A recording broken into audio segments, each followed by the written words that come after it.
Namaste, and what's happening to the soul group, soul family, star family, subconscious community, and the YouTube community, everyone out there, man. The entire community of humanity and all the spirits and beings incarnated here on Earth, man. Gaia. It's a good one, man.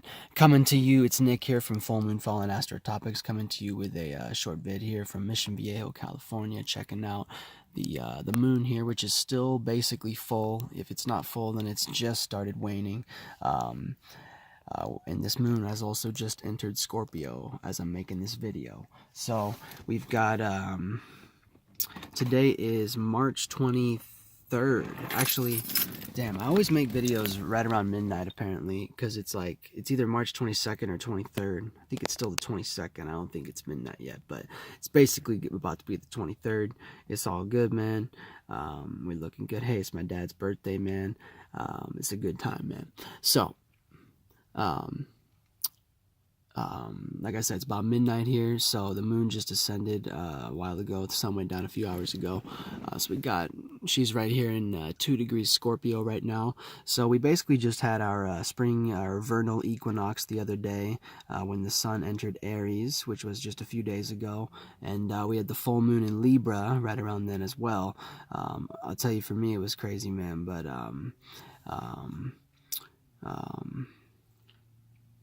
now we're getting to where the moon and the sun have moved on just a little bit now. So the moon is now 2 degrees Scorpio and the sun is now 2 degrees Aries. So this is crazy because with this double Mars energy, we got Aries, which is masculine Mars, cardinal fire, the first house, the beginning of spring, representing being initiating and creating new ways of how to see and feel. That cardinal fire, Aries, the ram. And so you've got that masculine side of Mars, very hot and aggressive and dry, doesn't really care about fitting in, exaltation of the sun, so an abundance of light. And this is the head type energy. Headstrong, very, very headstrong energy. The horns of the ram. And the strength of the ram is a big one. So that's masculine Mars. And then we have Scorpio, which is feminine Mars, which is fixed water in the 8th house, sex sign of the zodiac. Feminine Mars and fixed water representing being fixated on your own way of feeling and dealing with the emotion, the deep, dark depths of the emotion, the raw shit. You know what I'm saying? The shit that nobody wants to think about, but everyone thinks about. But people, it goes deep, man. The deep stuff, man. So this moon is near full, but the actual full moon in Scorpio will be coming up next month, right around my birthday, baby. Y'all know what's coming up, man. You know what it is. It's all good here, man. So it's not all good. I don't know about those words. I'm kind of just speaking habitually. But we're here to talk about the real stuff, man. Some of these transits and some of the energy that we're experiencing right now, which is important. Very important to familiarize yourself with if you want to ride the wave and, know what the fuck you're doing, basically. So you've got so we got the full moon in Scorpio here. Well, it's not full still. It's pretty full, but not 100%, I think. But Scorpio is the fall of the moon. So the sun is exalted right now in its highest heaven. The sun representing our conscious awareness and our actions and appearances, things like this. And then the moon representing our reactions and subconscious awareness and our feelings and emotions and what we care about, our motivation. Whereas the sun is our energy that we use to act things out and to play things out. We have the energy that motivates us to do that shit, and that's the moon. So that's why the moon is so important. The sun right now is exalted, though. So we've got the sun is in its highest heaven in Aries here in that cardinal fire. So that energy is we can get burned out right there right now with that Aries energy. All Aries know what it's like to get burned out because they're so fiery. It's potent fire. You know, Aries well known for not being able to sleep. You know, too busy of a mind, things like this. So we got double Mars right now. So naturally, when we have, you know, we want to look at the house lords of these things. So we got the sun and the moon, very important, our two luminaries, probably two most significant objects, but you know, we don't need to rank them. We're just going to go over all of them. Basically, what we got next is we got to look at the house lord of Aries and Scorpio, which we already talked about is Mars. So where is the location of Mars right now? Mars is now transiting the second house of Taurus, 24 degrees. So this is very significant because Mars is in detriment here in Taurus, which is the feminine side of Venus rulership, representing being fixated on your own way of thinking and being practical. All the shit that Mars doesn't fuck with at all, you know, doesn't deal with at all. So that's what we got here. And then so even though we have the moon debilitated, fallen here in Scorpio, that's the thing. So the sun's exalted in Aries, but the moon is debilitated in Scorpio. So we have moon and Mars both debilitated. Moon is fallen, and then Mars is in detriment in Taurus. So either way, they don't dig it. This is exactly what the channel is named after, that full moon fallen. So that's what we have right now, damn near. But we're going to have it for real in a month. So, but Mars being fallen in detriment here in Taurus is significant. Also thinking about some of the fixed stars in this area, because Mars is 24, almost 25 degrees Taurus. And, you know, this is nestled right in the third decan of Taurus. Which would be the Capricorn side of Taurus, more of the Capricorn type of Taurus, and that's natal. That's natal. So, you know, we have some very significant fixed stars in this area. Some of the constellations backing this area, and some of the actual fixed stars coming from the constellations in this area. Some of those constellations are Cassiopeia, the Ethiopian queen, and then we also have Perseus, the champion. We have there's plenty of other stars like Eridanus, the river, and there's actually some Aries stars not too far away, but one of the most significant ones in this area is a star known as Algol, which is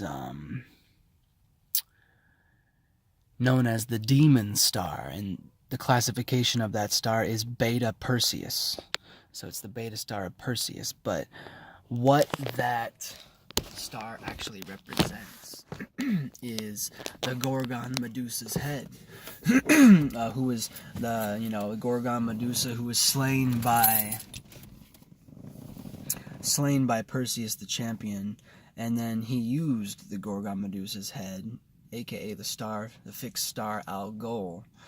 He used the head of Medusa to turn Cetus, the sea monster, to stone in order to save the princess Andromeda, daughter of Cepheus and Cassiopeia.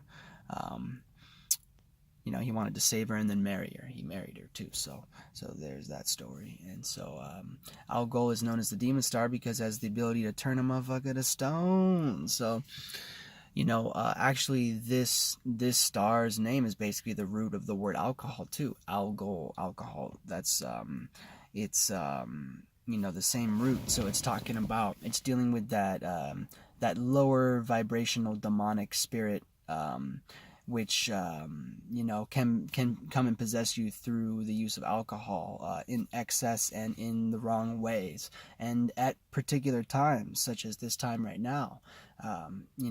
People could be making a lot of mistakes, doing a lot of fucked shit right now, with Mars conjunct Algol.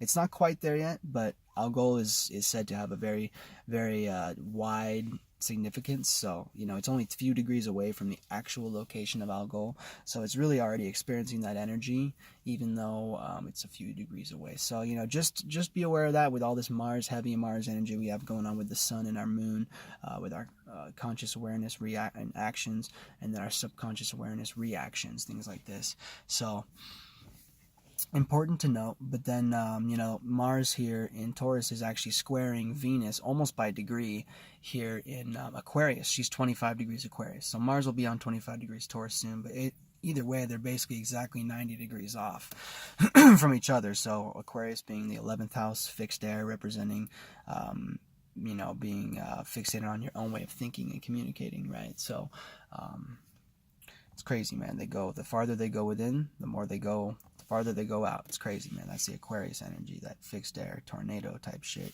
So with that square energy, it's giving us kind of a learning process.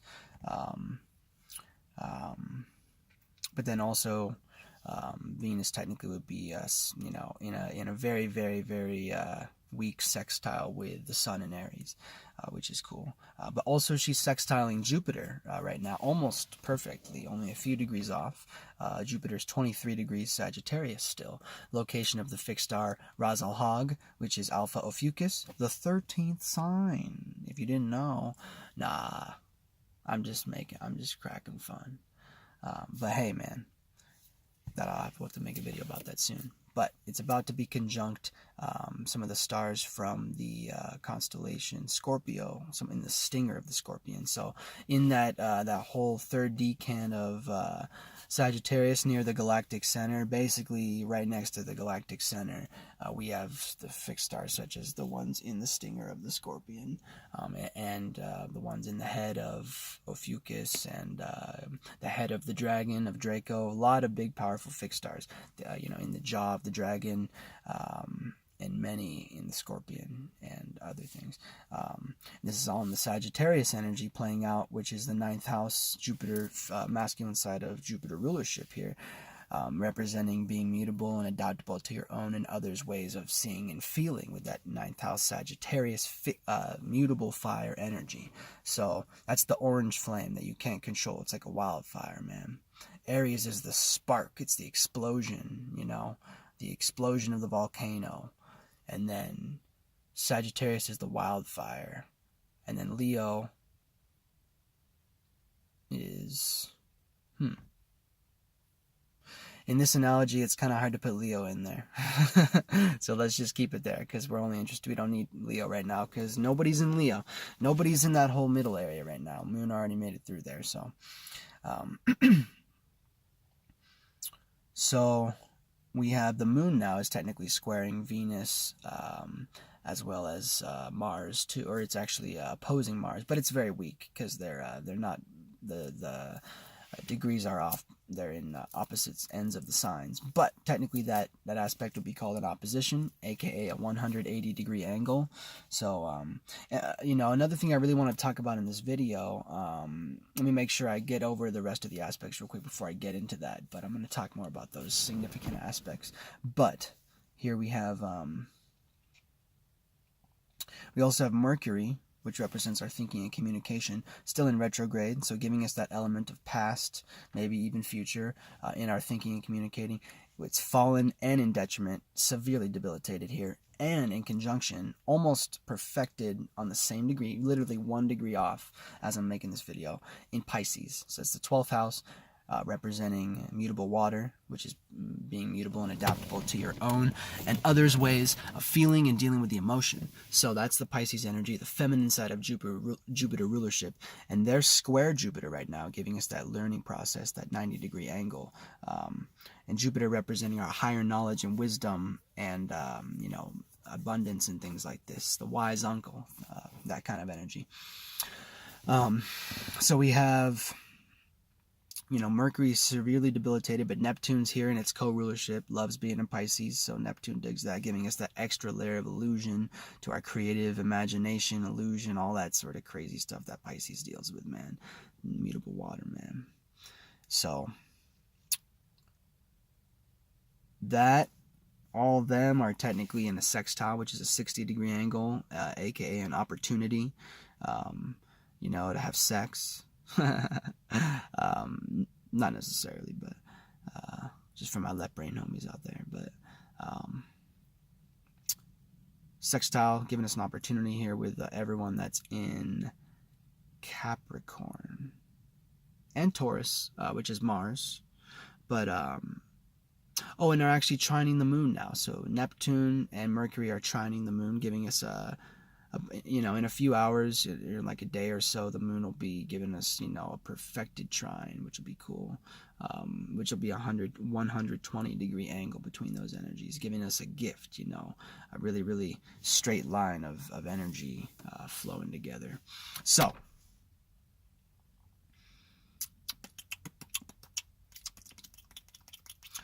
we get to... Now we finally get to talk about one thing I really wanted to talk about in this video, which is a very significant aspect, which we haven't seen an aspect like this damn near since 9/11. So we're talking about, well, y'all know what it is. It's Pluto and Saturn here in Capricorn. And this energy, like I was saying, is sextiling Mercury and Neptune in Pisces. And technically, I forgot about Uranus being in Taurus too, so there's that too. Let's throw that in there, a little tidbit. But talking about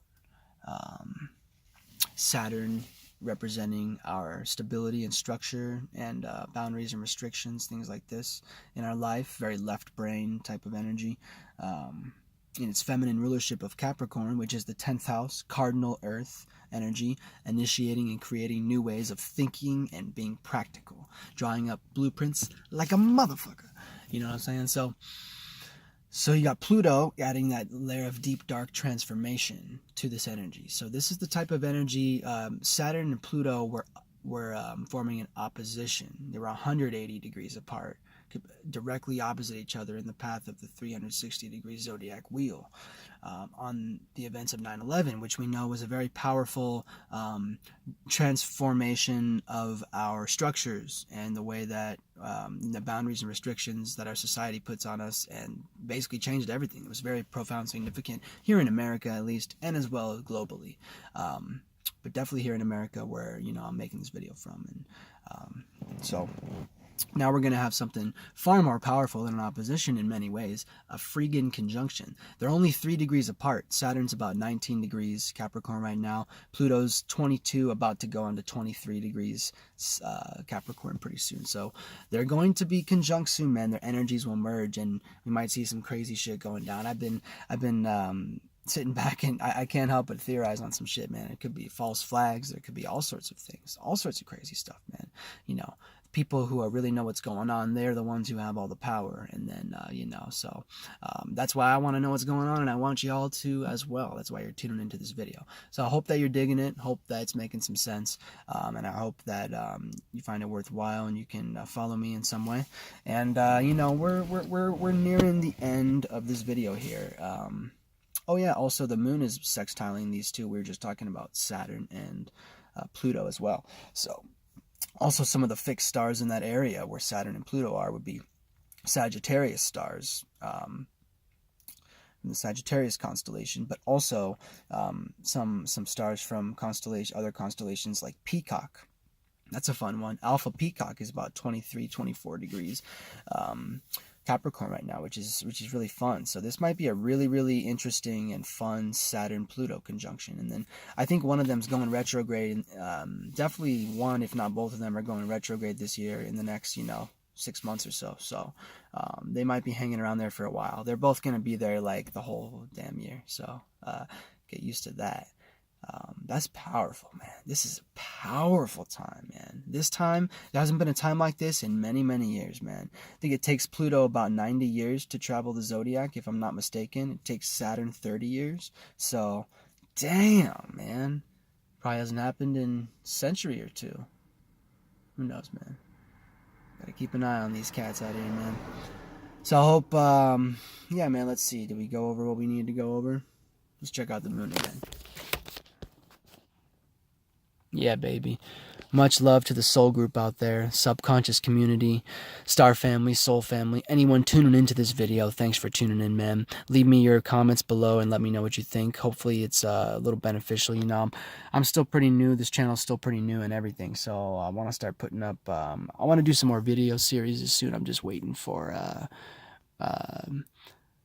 I don't know if maybe I'm waiting for Mercury retrograde to be over and maybe for Mercury to get the fuck out of Pisces, but we'll see. Venus is going to go into Pisces soon where she'll be exalted, so that's going to be a lot of fun and helpful for Mercury cats like me and Mercury in general. So, hey man, much love out there.